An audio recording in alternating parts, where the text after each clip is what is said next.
Hello guys, मैं गौरव और नॉर्डल में आप सभी का स्वागत है, जहां हम लोग बात करते हैं मूवी सीरीज और उनके एक्सप्लेनेशंस के बारे में। और आज की ये वीडियो होने वाली है 2011 की transformers dark of the moon movie के एक्सप्लेनेशन पर, जिसकी स्टार्टिंग में हमें बताया जाता है कि ईयर 1961 में आर्क नाम की शिप ट्रांसफॉर्मर्स के होम प्लेनेट साइबरट्रॉन से रवाना हुई, जिसमें ऑटोबॉट्स और डिसेप्टिकॉन्स की जंग को रोकने की टेक्नोलॉजी थी। लेकिन जंग को रोकने से पहले ही शिप पृथ्वी के मून पर आकर क्रैश हुई। जिसके बाद ईयर 1969 में जब अपोलो 11 पहली बार मून पर लैंड हुआ तो अब उनके क्रू मेंबर्स को वो शिप मिली। जिसके बाद उस मिशन से जुड़े हर एक मेंबर ने इस बात को कई सालों तक लोगों से टॉप सीक्रेट रखा।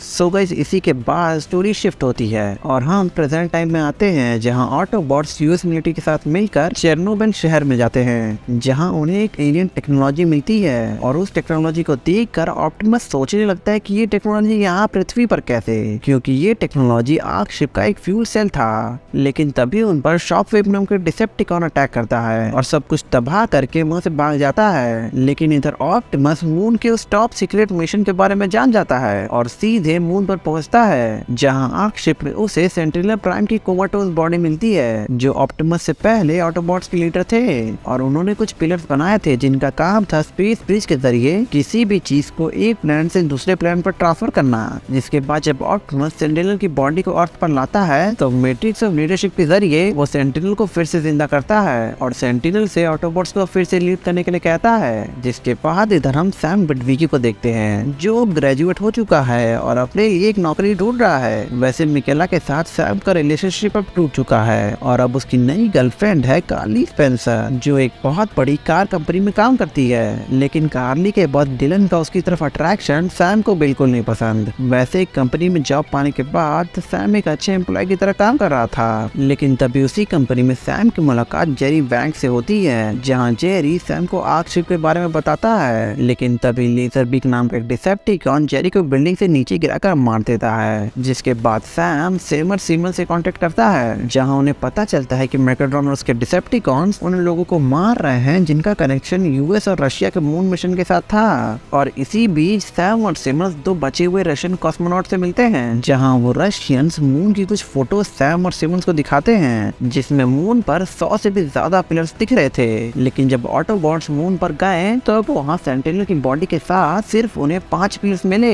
यानी कि डिसेप्टिकॉन्स ने और बाकी पिलर्स को पहले से ही वहां से हटा दिया। और क्योंकि सिर्फ सेंटिनल ही जानते थे उन पिलर्स को एक्टिवेट करना, इसीलिए डिसेप्टिकॉन्स ने इंतजार किया सेंटिनल के जिंदा होने का। मतलब ये सब मेगाट्रॉन का एक बहुत बड़ा प्लान है। और ये जानते ही कुछ ऑटोबॉट सेंटिनल को प्रोटेक्ट करने के लिए पहुंचते हैं। लेकिन तभी सेंटिनल आयरन हेड को मार कर वहाँ से भाग जाता है। जिसके बाद सभी को पता चलता है कि सेंटिनल ने अपने प्लेनेट साइबरट्रॉन को बचाने के लिए मेगाट्रॉन के साथ सौदा किया है। मतलब इस प्लान में मेगाट्रॉन के साथ सेंटिनल भी है और अपने प्लान को फुलफिल करने के लिए मेगाट्रॉन ने सिर्फ ऑटोबॉट्स और इंसानों का यूज किया। जिसके बाद सेंटिनल मेगाट्रॉन के साथ मिलकर पिलर्स की हेल्प से एक छोटा स्पेस ब्रिज ओपन करता है और मून से डिसेप्टिकॉन्स की फौज को पृथ्वी पर लाता है, जहां आकर डिसेप्टिकॉन शिकागो शहर पर अपना कब्जा कर लेते हैं। जिसके बाद सेंटिनल मिलिट्री से ये डिमांड करता है कि वो ऑटोबॉट्स को वापस स्पेस में भेज दें, वरना उसके डिसेप्टिकॉन्स पृथ्वी के हर एक शहर को बर्बाद करके रख देंगे। और ये सुनते ही मिलिट्री सेंटिनल की इस ऑफर को मान जाती है और एक शिप में ऑटोबॉट्स को भेजने की तैयारी करने लगती है। लेकिन जब ऑटोबॉट्स अपनी शिप से स्पेस में जा रहे थे तभी उन पर स्टारस्क्रीम अटैक करता है और पूरी शिप को तबाह करके ऑटोबॉट्स को मार देता है। लेकिन इधर सैम को पता चलता है कि कार्ली का बॉस डिलन डिसेप्टिकॉन्स के साथ काम कर रहा है और उसने कार्ली को शिकागो शहर में अपने कब्जे में कर लिया है। जिसके बाद सैम अपने कुछ पुराने मिलिट्री सोल्जर्स के साथ कार्ली को बचाने शिकागो शहर में जाता है, जहां उनका सामना एक बड़े डिसेप्टिकॉन से होता है। लेकिन तभी वहां ऑप्टिमस और ऑटोबॉट्स आते हैं और उस डिसेप्टिकॉन को मारकर सैम को बताते हैं कि वो कभी उस शिप में थे ही नहीं,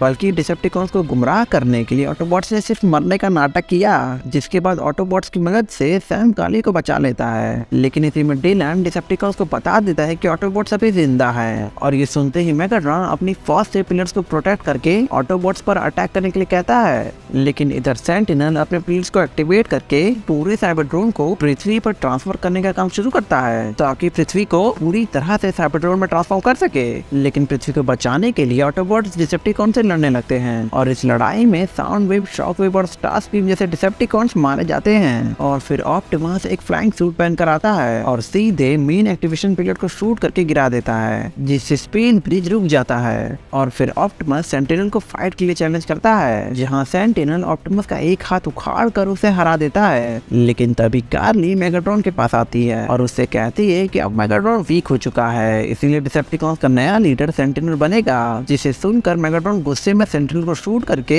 इंजर्ड कर देता है और फिर ऑप्टिमस से लड़ने लगता है, जहां ऑप्टिमस सिर्फ अपने एक हाथ से मेगाट्रॉन के सर को उखाड़ कर सेंटिनल को मारने जाता है। लेकिन सेंटिनल ऑप्टिमस को कन्विंस करने की कोशिश करता है कि उसने जो कुछ भी किया सिर्फ अपने प्लान के भले के लिए किया। लेकिन ऑप्टिमस सेंटिनल की बात नहीं सुनता और उसे शूट करके मार देता है। और इधर जब डिलन उस मेन एक्टिवेशन पिलर को स्टार्ट करने की कोशिश करता है तो अभी वहाँ सैम आता है और डिलन को मार कर पिलर बंद कर देता है, जिसकी वजह से पूरा साइबर ड्रोन उसी स्पेस में घिंचा जाता है और फिर से ऑटोबॉट सीजन जीत जाते हैं।